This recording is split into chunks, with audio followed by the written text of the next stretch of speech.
대체 누가, 왜, 어떻게 지켜낸 걸까요? 오늘 그 답을 끝까지 따라가 보겠습니다. 아, 그리고 하나 더. 이 이야기 속에는 세종대왕이 직접 만들었지만 정작 조선 땅에서는 사라져버린 글자 하나가 등장합니다.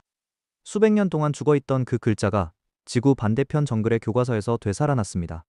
그게 어떤 글자인지는 잠시 뒤에 직접 보여드리겠습니다. 먼저 이 사람들이 누군지부터 보겠습니다. 찌아찌아족. 인도네시아 부톤섬에 사는 소수민족입니다.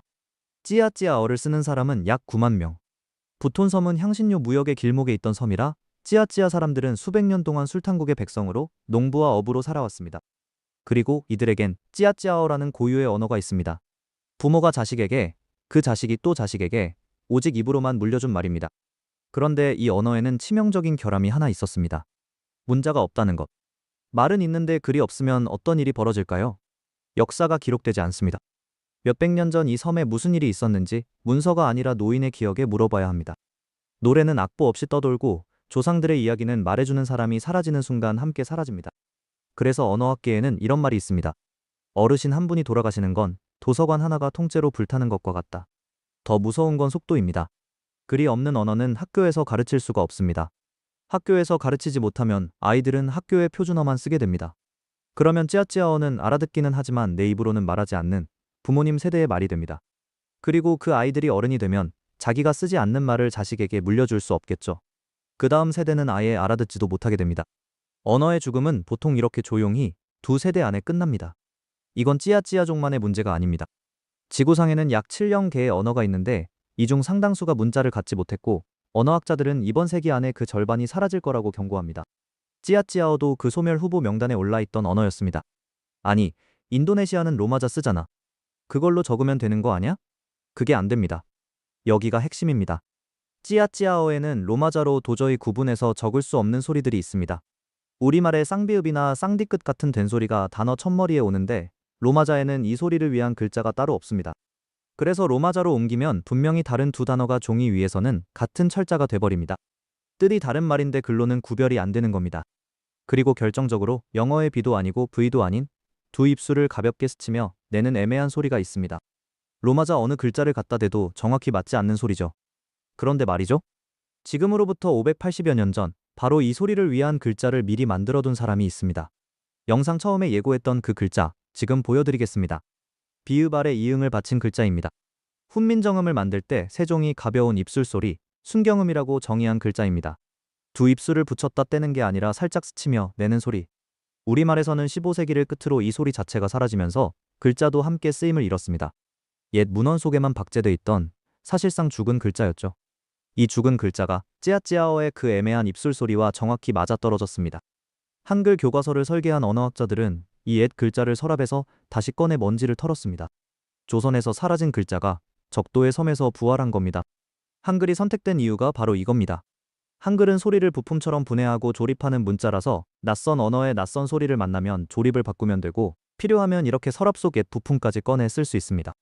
찌아찌아어라는 자물쇠에 580년 전에 깎아둔 열쇠가 꽂힌 거죠. 2009년 일이 벌어집니다. 한글 연구자들의 모임인 훈민정음학회가 부톤섬의 중심 도시 바우바우시와 손을 잡습니다. 학회는 오래전부터 문자 없는 언어의 한글을 보급하자는 꿈을 품고 세계 곳곳을 두드려온 사람들이었습니다. 여러 번의 시도와 무산 끝에 마침내 바우바우시가 그 제안을 받아들인 겁니다. 그리고 그해 세계 최초의 찌아찌아어 한글 교과서 바하사 찌아찌아 1이 만들어져 바우바우의 초등학교에 배포됩니다. 교과서를 펼치면 낯설고도 익숙한 풍경이 나옵니다. 분명히 한글인데 읽어도 무슨 뜻인지 알 수 없는 단어들. 찌아찌아의 인사말, 부톤섬의 과일 이름, 그들의 전래 이야기가 전부 한글로 적혀 있습니다. 까르야바루 초등학교 교실에서 찌아찌아 아이들이 역사상 처음으로 자기 말을 글로 적기 시작한 순간이었습니다. 이 수업을 이끈 사람 중에는 아비딘이라는 찌아찌아 청년이 있었습니다. 원래 바우바우에서 영어를 가르치던 현지 교사였는데 한국으로 건너가 6달 동안 한글을 배우고 그것을 찌아찌아어에 적용하는 작업에 참여한 뒤 고향으로 돌아가 첫 교단에 선 사람. 이 민족 최초의 자기 민족 글자 선생님이었던 셈입니다. 한국 언론이 이걸 가만히 둘 리 없죠. 불이 붙습니다. 한글, 사상 최초 해외 진출. 찌아찌아족, 한글을 공식 문자로 채택. 신문 일면이 뒤덮이고 방송사들이 앞다퉈 부톤섬으로 날아갑니다. 바오바오 시장이 한국을 찾아와 환대를 받고 기업 후원 이야기가 오가고 문화 교류와 지원 계획이 쏟아집니다. 한글 거리를 만들자, 한국 문화센터를 짓자, 교류를 늘리자. 세종대왕이 만든 글자가 마침내 국경을 넘었다는 온 국민이 흐뭇해지는 이야기. 풍선은 점점 크게 부풀어 올랐습니다. 그런데 이 축제에 3년을 넘기지 못합니다. 풍선은 부푼 속도 그대로 꺼지기 시작했습니다. 먼저 돈이 끊겼습니다. 떠들썩하게 오가던 기업 후원과 지원 계획들이 하나둘 무산됩니다. 약속은 말로 남고 통장에는 도착하지 않았습니다. 사업을 이끌던 훈민정음악회는 심각한 재정난에 빠집니다. 몇 명의 연구자들이 사명감으로 끌고 가던 사업이었지 애초에 든든한 돈줄이 있는 사업이 아니었던 겁니다. 현지에 파견돼 있던 한국인 교사마저 지원이 끊겨 짐을 싸야 했습니다. 정부 차원의 구원 투수도 있긴 했습니다. 2012년 초 한국어 보급기관인 세종학당이 바우바우의 문을 엽니다. 학회가 못하면 나라가 한다. 이제 되겠구나 싶었죠. 그런데 이 세종학당 반년 남짓 만에 철수합니다. 운영 주체와 현지 사정을 둘러싼 문제들이 겹치면서 문을 연 그 해에 문을 닫은 겁니다. 민간이 지쳐 물러난 자리에 정부가 들어왔다가 정부마저 물러난 모양새였습니다. 언론의 태도가 손바닥처럼 뒤집힙니다. 한글 수출 결국 실패. 찌야찌야 한글 마을의 씁쓸한 현실. 몇 년 전 일면을 장식했던 기적의 서사는 이제 냉정한 실패 사례로 소비되기 시작했습니다. 카메라는 철수한 세종학당 간판을 비추고 기사는 빈 교실을 묘사했습니다. 그리고 사람들의 기억 속에서 찌야찌야라는 이름은 서서히 지워졌습니다. 한때의 해프닝, 조금 민망한 국뽕의 추억. 그렇게 정리된 겁니다. 여기까지가 많은 분들이 어렴풋이 아는 이야기일 겁니다. 성공했다더라. 그런데 알고 보니 흐지부지 됐다더라. 그런데 말입니다. 이 실패 서사에는 이상한 구멍이 하나 있습니다. 그렇게 다 무너졌다는데 왜 지금도 바우바우의 아이들은 한글을 쓰고 있을까요? 후원도, 기관도, 관심도 다 사라졌는데 대체 뭐가 남아서 이 글자를 지탱한 걸까요? 그 답을 찾으려면 애초에 뭐가 진실이고 뭐가 거품이었는지부터 갈라내야 합니다. 불편한 이야기를 하나 해야겠습니다. 무너진 신화의 절반은 애초에 언론이 만든 거품이었습니다. 찌야찌야족, 한글을 공식 문자로 채택. 당시 가장 크게 울려 퍼진 이 헤드라인부터가 사실이 아니었습니다. 인도네시아가 어떤 나라인지 보면 바로 이해가 됩니다. 1만 7천여 개의 섬에 수백 개의 민족, 수백 개의 언어가 존재하는 나라. 이 나라를 하나로 묶는 핵심 장치가 바로 하나의 국어, 하나의 문자입니다. 로마자로 적는 인도네시아어를 모두가 함께 쓰는 것이 국가 통합의 근간이라는 뜻입니다. 그런 나라에서 일개 지방 도시가 외국 문자를 공식 문자로 채택한다? 애초에 제도적으로 성립할 수 없는 이야기였습니다. 실제로 이뤄진 건 바우바우시 차원에서 학교 수업으로 한글 표기를 가르치는 것. 그 이상도 이하도 아니었습니다. 그런데 한국 언론이 이걸 공식 채택으로 한글 수출로 부풀리자 역풍이 불었습니다. 인도네시아 쪽에서 한국이 우리 소수민족에게 외국 문자를 이식하려는 거냐는 경계의 목소리가 나오기 시작한 겁니다. 소수민족의 언어를 지키는 교육 사업이 자칫 문화 침투로 오해받을 판이 된 거죠. 조용히 진행됐으면 아무 문제 없었을 일이 요란한 보도 때문에 오히려 외교적으로 부담스러운 사업이 돼버렸습니다. 그러니까 정리하면 이렇게 됩니다. 기적적인 성공도 과장이었고 그 반동으로 나온 완전한 실패도 과장이었습니다. 애초에 채택된 적이 없으니 채택이 취소될 일도 없었고 교실의 수업은 보도와 무관하게 계속되고 있었으니까요. 진실은 그 사이 어딘가에 카메라가 비추지 않는 곳에 있었습니다. 거품이 꺼지고 카메라가 떠나고 후원이 마르고 기관이 철수한 자리. 그 텅 빈 자리에 남은 진실이 뭐였는지 이제 보여드리겠습니다. 조금 전에 지원이 끊겨 짐을 싸야 했던 한국인 교사가 있었다고 했죠. 이제 그 사람의 이름을 말할 차례입니다. 정덕영. 이 이야기의 진짜 주인공입니다. 2010년 쉰을 바라보던 이 남자는 첫 한글 교사로 부톤섬에 파견됩니다. 대단한 직함이 있어서 간 게 아닙니다. 한글을 가르칠 사람이 필요하다는 말에 손을 든 겁니다. 낯선 섬에서 찌야찌야 아이들에게 자음과 모음을 가르치던 그의 말, 학회의 재정난으로 지원이 끊기면서 그는 어쩔 수 없이 귀국합니다. 기회가 한 번 더 오긴 했습니다. 2012년 초 바우바우의 세종학당이 문을 열면서 그는 강사로 다시 섬을 밟습니다. 그런데 아까 보셨죠? 그 세종학당, 그 해를 넘기지 못하고 철수합니다. 그는 두 번째로 짐을 쌌습니다. 두 번 파견됐고 두 번 모두 자기 잘못 하나 없이 쫓겨나듯 돌아온 겁니다. 여기까지면 흔한 이야기입니다. 사업이 엎어져서 철수한 파견 직원. 끝. 그런데 이 사람, 한국에 돌아와서 이상한 짓을 합니다. 잊어버리는 게 아니라 세 번째로 돌아갈 방법을 찾기 시작한 겁니다. 이번엔 보내줄 기관도 대줄 돈도 없었습니다. 그래서 직접 만들었습니다. 뜻 맞는 사람들을 모아 후원단체를 꾸리고 지인들에게 손을 벌리고 강연을 다니며 찌야찌야 이야기를 알렸습니다. 그렇게 준비해서 2014년에 기어이 다시 부톤섬으로 돌아갑니다. 이번엔 누가 보낸 게 아니었습니다. 자기 발로, 자기 돈으로 간 겁니다. 그 뒤로 그는 바오바오에 눌러앉았습니다. 넉넉한 월급이 나오는 자리도 아니었습니다. 후원이 마르면 사비를 헐었고 낯선 풍토에서 병치레도 겪었고 가족과는 수천 킬로미터를 떨어져 지냈습니다. 오전에는 초등학교에서 아이들을 가르치고 오후에는 교재를 만들고 저녁에는 한국의 후원자들에게 소식을 전하는 생활. 이 섬과 처음 인연을 맺은 뒤로 16년, 오가며 비온 시간을 빼도 12해가 넘는 세월을 이 교단에서 보냈습니다. 혼자도 아니었습니다. 그의 곁에는 첫 교단에 섰던 아비딘을 비롯한 찌아찌아 사람들이 있었습니다.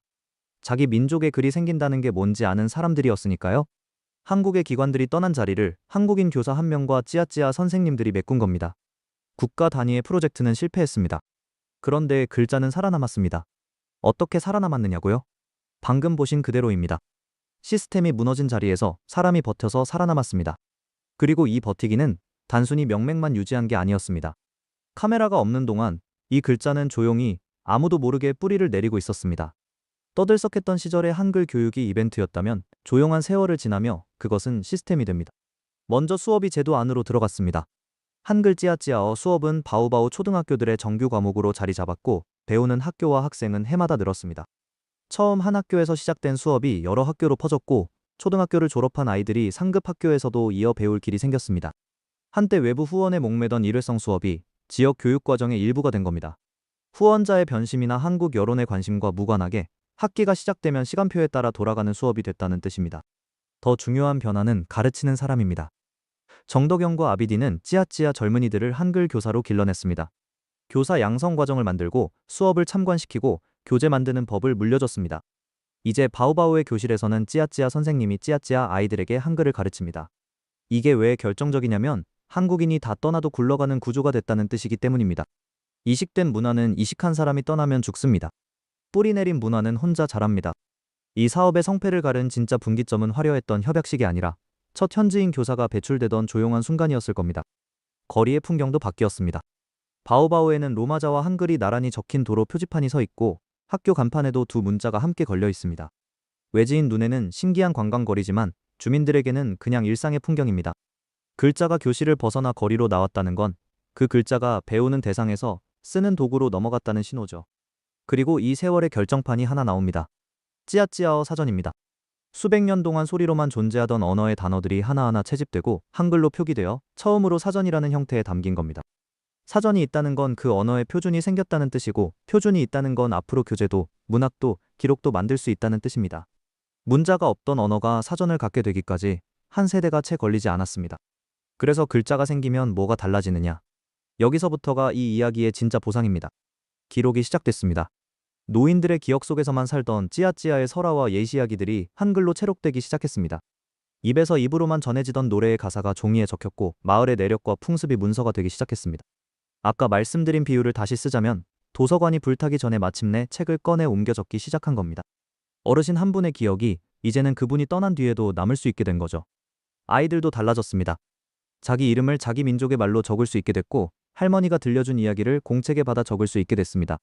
표준어인 인도네시아어는 학교의 말, 찌아찌아어는 집에서만 쓰는 말이었는데 이제 찌아찌아어도 공책에 적히고 시험지에 나오는 어엿한 말이 된 겁니다. 아이들이 자기 뿌리의 언어를 부끄러워하지 않게 됐다는 것. 언어학자들이 소멸위기 언어를 살리는데 가장 중요하다고 꼽는 게 바로 이 지점입니다. 이 조용한 변화를 뜻밖의 손님이 다시 세상에 알립니다. 2024년 미국 뉴욕타임스가 부톤섬을 찾아가 이 이야기를 대서특필한 겁니다. 문자가 없던 인도네시아의 소수민족이 한국의 문자를 빌려 자기 언어를 지키고 있다고? 한국에서는 실패 사례로 잊힌 이야기가 바깥의 눈에는 살아있는 기적으로 보였던 겁니다.